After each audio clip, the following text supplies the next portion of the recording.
मुझे किसी ने बहुत पहले समझाया था कि पैसा और शोहरत हमेशा मेहनत से आनी चाहिए। आसानी से मिला पैसा और शोहरत अपने साथ साथ घमंड और अज्ञानता लाता है। पहले मुझे ये चीज़ लगती थी कि भाई यार क्या यार, ये तो मतलब पुराने लोगों के फालतू आते हैं ना, इसकी कोई तर्क नहीं है, इसका कोई तुक नहीं है। क्यों मुझे अगर तुरंत पैसा मिलेगा मैं तो तुरंत ले लूँगा, अगर मुझे तुरंत शोहरत फेम मिलेगी फेम तो मैं तुरंत ले लूँगा। मुझे अब समझ आया वो ये क्यों कह रहे थे। इंटरनेट पे बहुत ईजिली एक हाल ही फेमस हुआ streamer plus look Maxar black pillar है क्लेविकुलर, तुम सब जानते होगे जो भी स्ट्रीम पे ऑनलाइन आता है। एक्स पे तो ये बहुत चलता है, यूट्यूब पे क्योंकि ये बैंड है तो इसलिए तुम ज़्यादा जानते नहीं होगे, लेकिन इंस्टा और एक्स और ट्विच वगैरह पे बहुत फेमस है। सो मुझे व्यक्तिगत मामले में इससे कोई दिक्कत नहीं है। ठीक है, मुझे क्या दिक्कत होगी, ये बंदा मुझसे आधा दुनिया पार रहता है, बिल्कुल अमेरिका के मायामी में, मैं यहाँ इंडिया में रहता हूँ, हम आधी दुनिया पार हैं लिटरली, मुझे इससे कोई दिक्कत नहीं है। लेकिन मुझे उस चीज़ से दिक्कत है जो ये प्रोपोगेट कर रहा है, और ये प्रोपोगेट कर रहा है मैसेज, और एक बहुत भयानक मैसेज। और पता है मैं टिपिकली किसी चीज़ को लेकर इतना परेशान नहीं होता। अगर कोई कुछ नेगेटिव फैला रहा होता है तो मेरा मेंटालिटी से, मैं सच बताऊंगा झूठ नहीं बोलूँगा, ये होती है कि अगर कोई इतना चूतिया कि वो इस चीज़ में फंस जाएगा तो चूते को फंस जान दो। तुम्हारी कसम मेरी मेंटालिटी ये होती है। मैं ज़्यादा इन चीज़ों में नहीं होता क्योंकि लोग आधे से ज़्यादा जनरेशन आफ्टर जनरेशन, पीढ़ी आफ्टर पीढ़ी ये लोग फंसते ही आए हैं। इतने स्कैम हुए, इतने मैं नाम नहीं लूना चाह रहा, छोड़ो तुम, इतने लोगों ने इनका चूते बनाया, इतने लोगों ने इन्हें लूटा, सब करा, ये फिर भी वही कर रहे हैं। तो मेजॉरिटी को मैं परेशान नहीं करता हूँ। लेकिन क्लैव ने जो इस ऑडियंस को टारगेट करा है वो थोड़ी सी नादान ऑडियंस है। बेवकूफ़ और नादान में ना थोड़ा सा डिफरेंस होता है। बेवकूफ़ वो है जो सब एक्सपीरियंस करने के बाद भी वही बकचोदी, मतलब वही गलतियां कर रहा है। लेकिन नादान वो हैं जिनने वो गलती करी नहीं, के पास वो एक्सपीरियंस नहीं है। और जब मैं कह रहा हूँ नादान ऑडियंस में, मतलब ये नहीं है कि वो दिमाग से कुछ समझ रहे हो स्पेशली एबल्ड नहीं, ऐसे कोई बंदों को टारगेट नहीं कर रहा, वो कर रहा है बच्चों को टारगेट। बच्चे मतलब मेरे से छोटे, 15 16 17 साल के, मेरी उम्र के 18 साल के।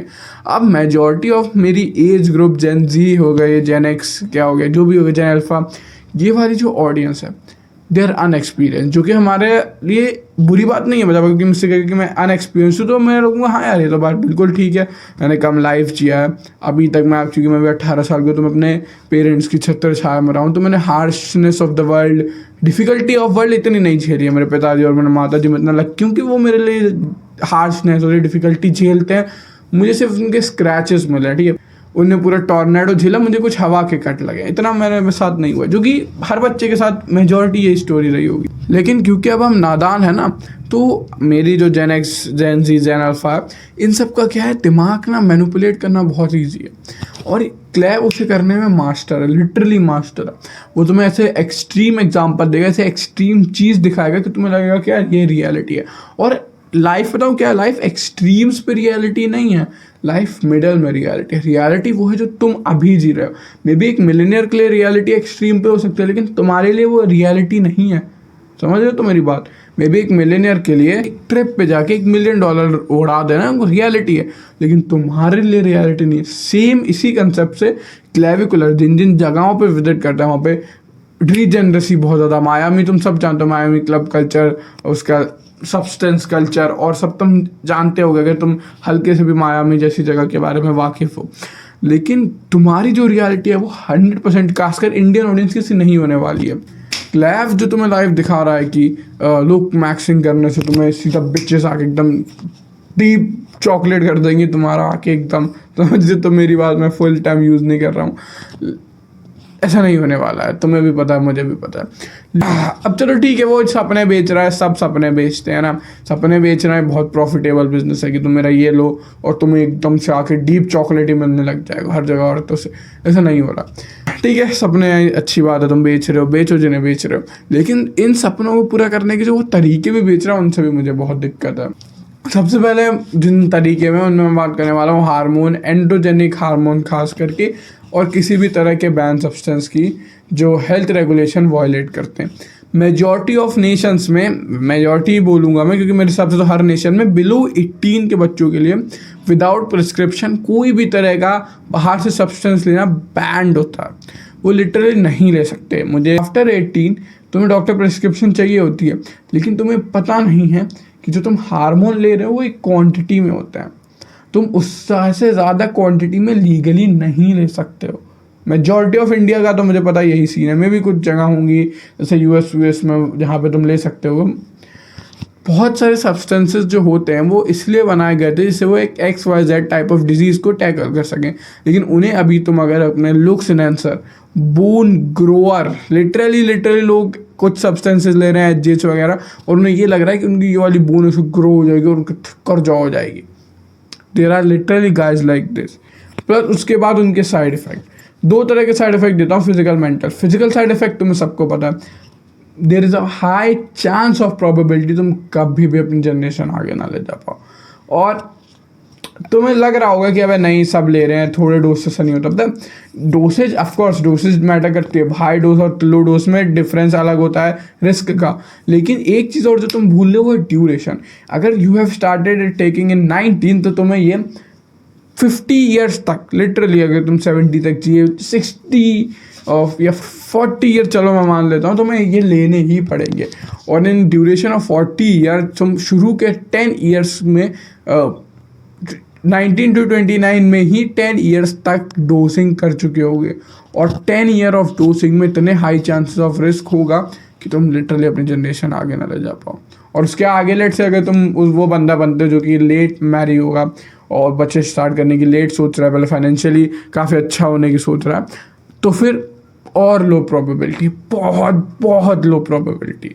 और जब ऐसी प्रोबेबिलिटीज़ के साथ तुम आते हो और तुम्हें लगता है कि नहीं यार सब ले रहे हैं, तो फिर तुम्हें समझना पड़ेगा कि तुम्हारे कहीं ना कहीं मेंटल दिक्कत हार्मोन ठीक नहीं कर पाएंगे, तुम्हें कुछ और चाहिए उसके अलावा। प्लस उसके बाद और जो मेन दिक्कतें आती हैं वो मैं तुम्हें बताई नहीं, जैसे कि बहुत सारे हार्मोन तुम्हारे सीधा हार्ट पे इफेक्ट करता है, कुछ हार्मोन तुम्हारे ऑर्गन ग्रो कर देते हैं जो कि बिल्कुल नेसेसरी नहीं होते, फिर तुम्हें ऑर्गन रिलेटेड दिक्कत आती है। तुम्हें डायबिटीज़ दे सकते हैं, तुम्हें लिटरली क्रोनिक डिजीज़ दे सकते हैं जो तुम्हारे साथ जीवन भर तुम्हारा साथ देने वाली है।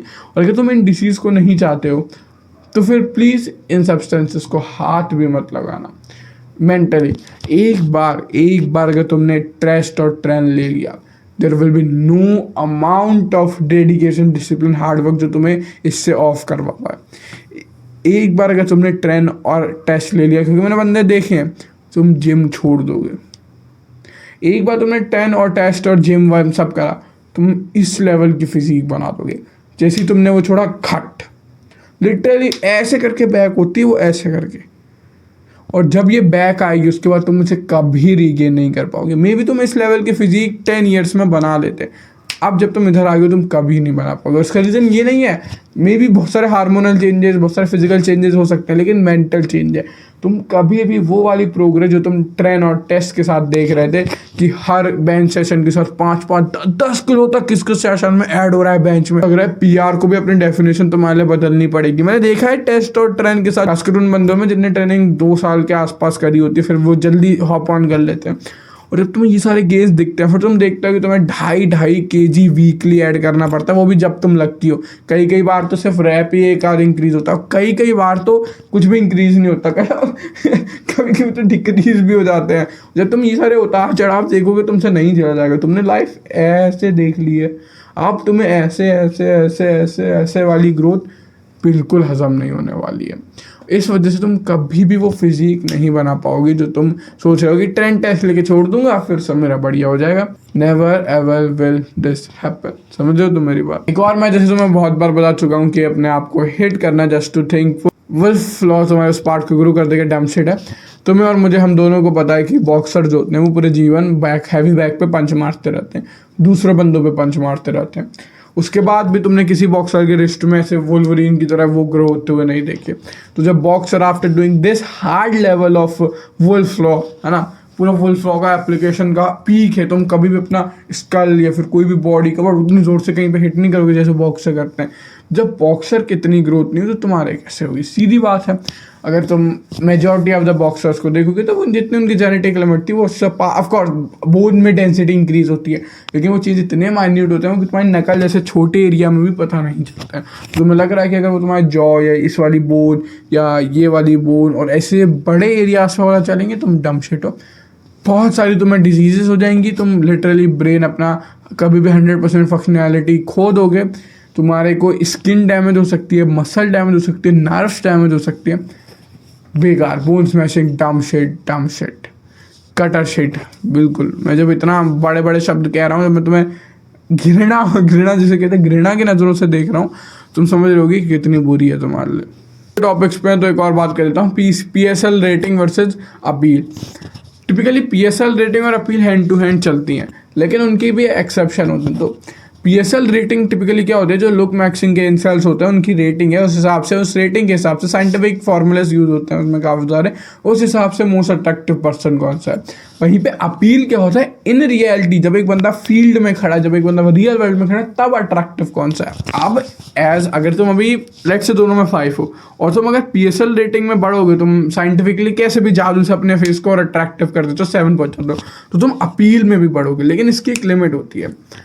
एक बहुत अच्छा तुम्हें एग्जांपल देता हूँ, ये बंदा सब जानते हैं, इसे तुम जानते होगे, अगर तुम इंडिया के हो तो।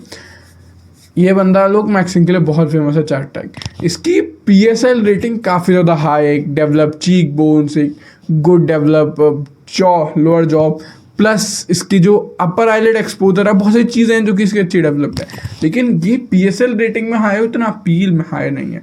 बहुत सारे लोग इसे अगली कहते हैं, even though chat is average से काफ़ी ज़्यादा अट्रैक्टिव। अगर तुम किसी भी ह्यूमन उसमें जाके देख लोगे, इंडिया में किसी भी ह्यूमन ट्राइब में जाके देखोगे, लेकिन फिर भी लोग, मैंने बहुत सारे लोगों के पर्सनल ओपिनियन सुने, maybe it's out of jealousy या maybe it's out of उनकी पर्सनल चॉइस है, लेकिन लोग उसे अगली कह सकते हैं क्योंकि अपील उतनी नहीं है। समझे तो मेरी बात। क्लैब जो प्रमोट करता है वो है PSL रेटिंग। क्लैविकुलर इस टाइम जिस टाइम है, मुझे मेरे हिसाब से he is the best appeal wise he can ever be. इसके बाद एनी अमाउंट ऑफ सर्जरी उसकी अपील इंक्रीज नहीं करेगी। This is the best he can be while appealing. Appeal wise, face wise बता रहा हूँ, ऑफकोर्स फिजिक वाइज उसके काफ़ी इंप्रूवमेंट के चांसेस हैं, face wise he is best.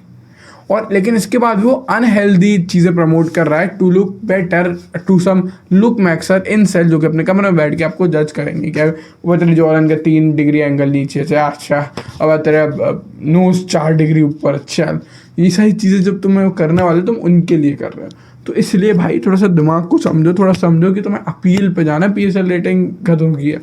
Appeal में क्या होता है, टिपिकली हेनरी कैविल को, इवन हेनरी कैविल PSL और अपील दोनों में बहुत टॉप पे, लेकिन वो PSL में थोड़ा सा नीचे है, 9 कह लो, लेकिन अपील में 10 है। जिसका रीज़न ये है कि हेनरी कैविल नॉर्मल लोगों को अच्छा लगता है। मैं भी लुक मैक्सर उसमें भी कमी निकाल ले, लुक मैक्सर कैसे में भी कमी निकाल सकता है, लेकिन एवरेज आदमी या हर कोई आदमी above average super good looking बात में हेनरी कैविल में कभी गलती नहीं निकाल पाएगा, क्योंकि देयर इज डिफरेंस। ठीक है, तुम समझो मेरी बात, बहुत ज़्यादा डिटेल में नहीं जाते। एक और चीज़ तुम्हें मैं अगर जल्दी से बताऊँ तो वो ये है कि मुझे ये सब तो हो गया लुक मैक्सिंग जो तुम्हें जानना जरूरी है। एक और चीज़ है वो है उसके हैबिट्स। वो लोगों को अपने से नीचे ट्रीट करता है, वो लोगों को डिसरिस्पेक्ट देता है, वो कुछ ऐसी चीज़ें करता है जो कि लीगल नहीं है, वो बहुत सारी ऐसी चीज़ें करता है जो कि तुम्हें नहीं करनी चाहिए, क्योंकि वो तुम सीखते हो। ठीक है, तो तुम लोगों के रिस्पेक्ट करना, पूरे सिचुएशन में ना फंसना, अपने आप को प्रोटेक्ट करना, कैसे फ्यूचर के बारे में सोचना, ये सारी चीज़ें सीखते हो जब तुम धीरे धीरे सफलता की सीढ़ी चलते हो। थोड़ा सा मैं बूढ़े अंकल वाला साउंड कर रहा हूँ, लेकिन क्योंकि उसने बहुत जल्दी एकदम से लो वैल्यू मैन से हाई वैल्यू मैन जंप करा है एकदम से, फिर वो अट्रैक्टिव हो गया, प्लस उसने स्ट्रीम में अप कर दिया। इवन तो वो हार्ड वर्किंग है, मैं मानता हूँ वो काफ़ी हार्ड वर्किंग है, लेकिन ये बहुत स्लो पीरियड ऑफ टाइम में हुआ है, और जो स्लो पीरियड ऑफ टाइम में हुआ है इस वजह से उसे काफ़ी चीज़ें नहीं पता, और वैसे ये चीज़ें मिरर होती हैं उसके एक्ट में, कैसे वो रूडली बात करता है, कैसे वो एनिमीज़ बनाता है, कैसे वो और चीज़ें करता है। सारी चीज़ें रियल लाइफ में तुम्हें एफ अप कर देंगी। मे भी सोशल मीडिया लाइफ में तुम सुपर हीरो लग सकते हो कि अरे उसने किसी को भी पंच कर दिया, किसी को भी बेइज्जती कर दी, किसी को लड़की को बुरा भला बोल दिया, लेकिन इन रियल टाइम ये तुम्हें बहुत बहुत ज़्यादा बुरा पर्सन बनाएगी।